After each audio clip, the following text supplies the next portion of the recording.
Knowing what hashtags are is one thing. Knowing how to make them work for your faith community is quite another. In today's video, we will help make sure that your Instagram hashtags are effective, clean looking, and Instagram friendly. I'm Sammy here at Digivangelism, where we help progressive leaders of spiritual communities share hope, healing, and light online. Today we're sharing 3 hashtag tips for faith communities. If this kind of content sounds of interest to you, please be sure to subscribe below so you don't miss a single video that we put out every single week at 9 a.m. Eastern Time. No further ado, let's get started. Oh, but actually some further ado, because if you need hashtag basics, check this video up here. Like, don't even watch this video.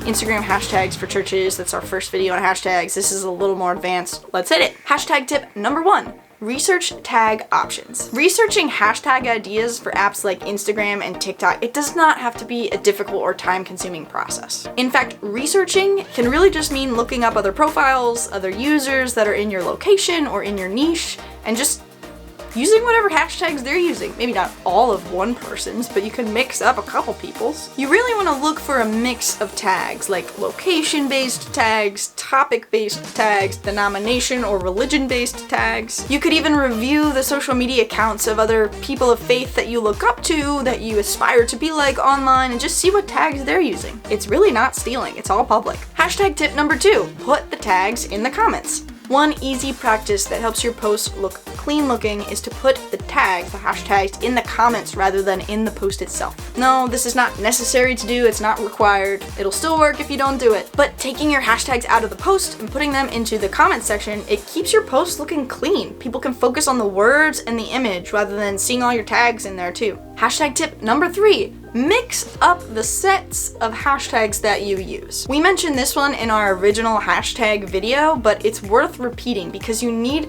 to not be using the same set of hashtags in every post, because you're gonna get marked as spam if you just keep posting the same set. So have like maybe 2 or 3 or 4 or 5 different sets of hashtags, or just make them for each individual post. Some people like to put their hashtags in like a note section in their phone, and that's great because then you could just copy and paste rather than doing it on the fly with every single post.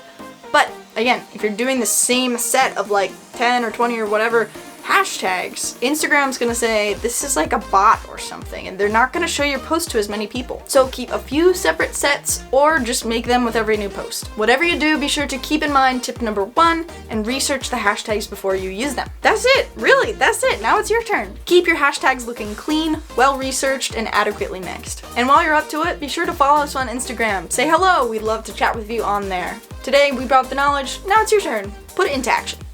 Peace.